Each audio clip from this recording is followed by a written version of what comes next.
Warahmatullahi wabarakatuh. Perkenalkan, nama saya Dica Seprida Putri, NIM 1910206072. Baiklah, di sini saya akan menyampaikan materi saya yang berjudul prinsip-prinsip pengembangan kurikulum.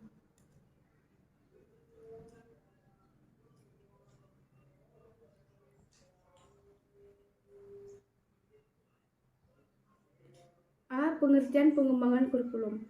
Pengembangan kurikulum adalah proses penyusunan rencana tentang isi dan bahan pelajaran yang harus dipelajari serta bagaimana cara mempelajarinya.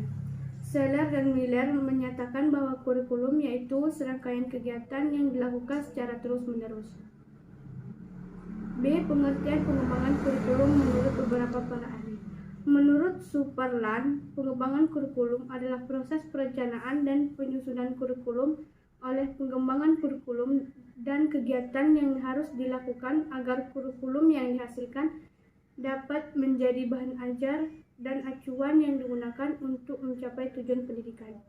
Menurut Nana Sodiksumadinata menyebutkan pengembangan kurikulum merupakan perencanaan, pelaksana, penilaian, dan pengembangan kurikulum sebenarnya. C. Prinsip-prinsip pengembangan kurikulum. Prinsip adalah pandangan hidup atau suatu yang tentunya harus dipatuhi. Prinsip adalah sebagai acuan atau rambu-rambu yang tentunya harus diperhatikan dan dipatuhi dalam pengembangan sebuah kurikulum.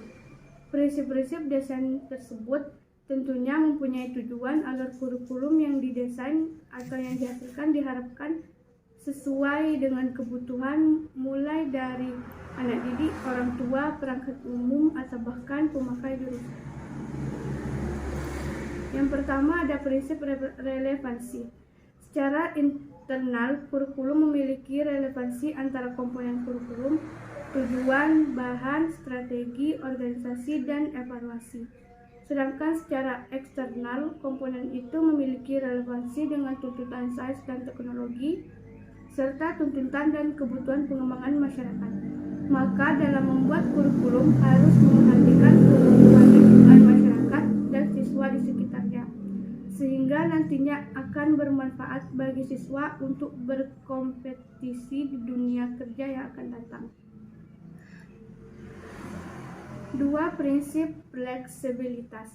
Pengembangan kurikulum berupaya agar hasil fleksibel dan fleksibel dalam implementasinya memungkinkan penyesuaian berdasarkan situasi dan kondisi tempat dan waktu yang selalu berkembang, serta kemampuan dan latar belakang siswa. Peran kurikulum di sini sangat penting terhadap perkembangan siswa. Untuk itu, prinsip fleksibel ini harus benar-benar diperhatikan sebagai penunjang untuk meningkatkan mutu pendidikan. Dalam prinsip fleksibilitas ini dimaksudkan bahwa kurikulum harus memiliki fleksibilitas. Kurikulum yang baik adalah kurikulum yang berisi hal-hal yang solid, tetapi dalam implementasinya dimungkinkan untuk menyesuaikan penyesuaian berdasarkan kondisi regional. 3. Prinsip kontinuitas, yakni adanya kesinambungan dalam kurikulum baik secara vertikal maupun secara horizontal. Makna kontinuitas di sini adalah hubungan, yaitu adanya nilai keterkaitan antara kurikulum dari berbagai tingkat pendidikan, sehingga tidak terjadi penggulangan atau disharmonisasi bahan pelajaran yang berkaitan yang berakibat jenuh atau membosankan bagi yang mengajar, yaitu guru, maupun yang belajar, yaitu peserta didik. Selain berhubungan dengan tingkat pendidikan, kurikulum juga diharuskan berhubungan dengan berbagai studi, agar antara satu studi dapat melengkapi studi lainnya. Yang keempat, prinsip efisiensi. Peran kurikulum dalam ranah pendidikan adalah sangat penting dan bahkan vital dalam proses pembelajaran. Ia mencakup segala hal dalam perencanaan pembelajaran agar lebih optimal dan efektif.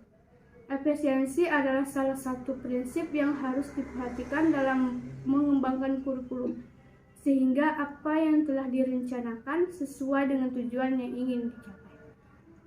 Sehingga siswa dapat mengimplementasikan program perencanaan lain karena upaya itu diperlukan agar dalam pengembangan kurikulum dapat memanfaatkan sumber daya pendidikan yang ada secara optimal, cermat, dan tepat sehingga hasilnya memadai. Yang terakhir yaitu prinsip efektivitas. Mengembangkan kurikulum pendidikan perlu mempertimbangkan prinsip efektivitas. Yang dimaksud dengan efektivitas di sini adalah sejauh mana rencana program pembelajaran dicapai atau diimplementasikan. Dalam prinsip ini ada dua aspek yang perlu diperhatikan, yaitu yang pertama efektivitas mengajar guru dan efektivitas belajar siswa. Dalam mengajar guru, jika masih kurang efektif dalam mengajar bahan ajar atau program, maka itu menjadi bahan dalam pengembangan kurikulum di masa depan, yaitu dengan mengadakan pelatihan, workshop, dan lain-lain. Sedangkan pada aspek efektivitas belajar siswa, perlu dikembangkan kurikulum yang berkaitan dengan metodologi pembelajaran, sehingga apa yang sudah direncanakan dapat tercapai dengan metode yang relevansi dengan materi atau materi pembelajaran. Baiklah, itulah hasil presentasi saya dengan judul prinsip-prinsip pengembangan kurikulum. Lebih dan kurang saya mohon maaf. Wabillahi taufiq wal hidayah. Wassalamualaikum warahmatullahi wabarakatuh.